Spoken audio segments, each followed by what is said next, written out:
Hey YouTube fans and YouTube world, it's your girl Kimberly. So I'm showing you guys my garden and giving you some updates on what's going on. You can't see it, but it exists. Our temperatures dropped some, so I had to cover my sweet potato plants that I planted. See them under there hiding? Because they don't like cold at all. So if you're planting sweet potatoes, remember they do not like cold. And as you get the tour of my garden, you will see that I am using everything possible to extend my garden. You can plant in anything. As you see, this is a regular cardboard box that I have used. Haven't lined it with anything except for some newspaper at the bottom, just so that all my soil does not run completely out, and put my mulch and my soil in there and plant it and cover the watered, of course, and cover the sweet potatoes. So you can plant in anything. So never ever be nervous to just try something different. Here are some more of my container plants. Over here we have more potatoes, but these are white potatoes or yellow potatoes, the Yukon Gold. They have not sprouted yet because I just planted them the other day on the 28th. And there are some 5-gallon buckets right here that I've used to plant the potatoes in. Planted those on different dates because I kind of wanted to see if they would sprout up, like the growth time frame with them. So I planted them on different dates. Here's my strawberries, but they came up from, of course, last season. And strawberries, oh my goodness, if you have the patience for strawberries, then go for it. But strawberries take forever to grow. Trust me, you plant them one season, they grow the next season. But as you can see, these are from last season, and I kind of freshened the soil up, turned it over, put some sawdust down because I just love the scent of it, and it looks great in my garden. And the strawberries are flowering, which means they're going to produce strawberries. Again, these are from last season, not this season. So I didn't buy any more strawberries, but I'm just going to see what these do this season. And I put one little potato in my strawberry container. So that's what this container is. And that's those right there. The garden is not about making it look, so beautiful in regards to planting, because I care much more about my harvest than I do the beauty of it. Now, yes, I want it to look nice, but that's not my main focus. My main focus is having enough things and containers to plant in. And here, some more container planting. As you can see, this is my section of onions. Various size containers, no particular order. I just happen to have this many of the same smaller ones that I used last season for my onions. But I planted my onions last season too deep, so they didn't really grow that well. So this season I made sure I did them correctly so I would have a better harvest. Okay, so there's some more onions in a container. I love onions. We eat a lot of onions in my house, and I'm determined to have a very nice harvest of onions this season. All kinds of containers. Now, look at this. This is like my favorite piece of container, reusable container parts to use or product to use or whatever you want to call it. This is from a plastic storage drawer, like a 3 or 4 drawer that you can get from like the dollar store or Walmart. Well, the drawer busted because I've had it outside because it was already old. Well, I thought, you know what, I can plant something in there, and that's what I did. The front of it is destroyed. I put some cardboard at the front just to kind of stabilize the soil, and I planted in that. This is an old barbecue grill that I no longer use. A little small smoky. This is the top of the grill. And I have onions growing out of the grill. And that's another storage drawer container. See? Turned it into a tool to garden in. Again, never be afraid to expand your garden and plant in anything. If you have the soil and you water it, it will grow. It doesn't matter. You got to have not so much of a spacing, but you've got to put either holes in most plastic containers at the bottom for proper drainage, or like the barbecue grill, I just open the holes at the bottom that you would normally have for the charcoals to come out in and the smoke. So I open those holes, put the dirt in there, bam, it becomes a item that I can plant in. There is the front view of the onions in the container. And this is something I planted that's new this season. I don't know if you guys see this or not clear enough, but it is a Swedish ivory plant, which is supposed to keep mosquitoes away. So look at that. Look how pretty it is. I love it. So I planted that on with a Trident. I put this, of course, near my patio area where I have most of my guests at when I entertain. And, of course, more sweet potatoes, which I neglected to show you guys, in a different container. This is just a big pot that I've used, and I got sweet potatoes under the newspaper because, again, the temperature got a little chilly, so I had to cover them up.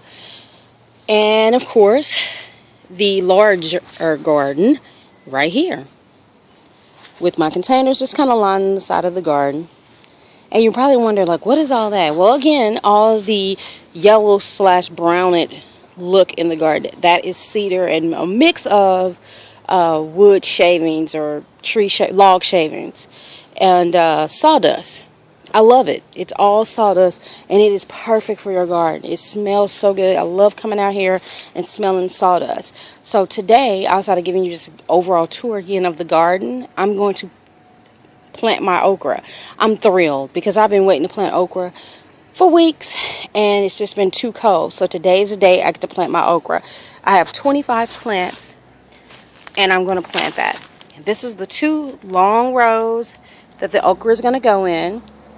I'm going to space them probably about a few inches apart because I want to be able to have easy access to them, and we'll get that down in just a few seconds once I make my final decision about how far I'm going to plant them. And that's where the okra is going to go. Again, this is the 2 rows here where I have all of my yellow onions planted. More onions, of course. So I should have like at least 100 onions. Round, full-size ball onions. This is the jalapeno pepper section here, which I'm adding more peppers because I did not water them, so I have to replant those. Little less maintenance on those that I did this season, so I had just planted them, so it's no loss. I eventually just got some more. This is my onion chives here. It's one little bunion. And my new addition to my beautiful garden is my cabbage. I said I was going to try cabbage this season just to see how it turns out. So I planted like 3 cute little cabbages. Look at that. They're so pretty. They look so good and healthy. I'm going to water them today, of course, because I just planted them on the 30th. There's my rosemary. Looks great. See it down there? Okay. And my other new addition I neglected to tell you was I just planted lettuce seeds. I just planted those the other day. And it's loose leaf lettuce. And I've covered them with newspaper and watered them really good. I'm going to water them again today because I just planted them. And I want to make sure they get plenty of water so they can sprout up. Again, this is the watermelon patch or watermelon area. This entire area here. Watermelon grows very viney, very wild. And so I want to make sure it has enough room this season. I'm actually going to train it to grow toward the back of the fence here, because that way it doesn't try to take over the cantaloupe and grow up the cantaloupe trellis that I'm going to make. This is the cantaloupe and the yellow crookneck squash section. And right behind that is cucumber.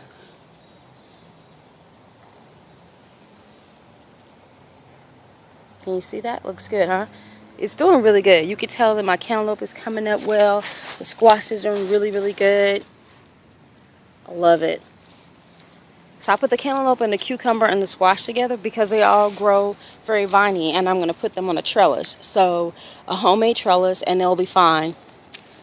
This is some more yellow squash here in the back. I put it behind the watermelon patch. Squash grows very wild, and so does the watermelon. So I figure I can train the squash to grow to the front here, and then have the watermelon going to the back. Kind of keep it kind of uniform. Here's some more white potatoes that I put a few here on this end, and some more sweet potatoes under the paper. And I did sweet potato plants. And behind that, I put 2 tomato plants. I'm sorry, 3 tomato plants. And this is my favorite little section. This is my herb section. I have that one long rosemary over there by itself, but that's okay. I thought I love cilantro and I love rosemary, so I kind of planted them in a cute little village. Look how cute with look at that, my little fake mushroom. I love it. I love my little herb section over here. Well lit at night. It's so pretty. Of course, covered in my little sawdust. I love that, love that. Here is a few more tomatoes. Here. Kind of lines a few line the outside of the fence right there at the bottom. And this is my next favorite section, my corn. Look, you guys, you get to see my corn is starting to sprout out really, really good. Look at that. Now, what I didn't do, which I wish I would have thought about it, is that I really should have kind of planted these in a more uniform row. I just kind of threw some seeds around this raised hill that I've created for the corn to grow on. And I wish I would have put them a little bit closer, because they like to pollinate each other, which makes it easier for them to produce the corn on the cob. These are close, but next season I'm going to do them more in a, like I said, in a uniform line pattern versus just kind of throwing them in the hill, so to speak. So that's it. That's the garden, okay? And again, today, it's all about planting the okra. And here, my 25 okra plants. Crimson spineless, I can't talk today. Crimson spineless okra. I purchased 25 plants because I love okra, and I'm going to get these in the ground and get them planted, you guys. Got my soil here, my extra soil ready to go. I put a little Epsom salt in there and a little chicken poop to help with the fertilization of the okra. Okra is very low maintenance. All it needs is some watering on a regular basis. It loves high temperatures, and it grows very fast. Once it starts to flower, trust me, you'll be picking okra pretty much every day. I did really good last season, and I'm excited about this season. So kudos to everybody that loves okra and loves gardening. I love you guys, so make sure you subscribe. Bye.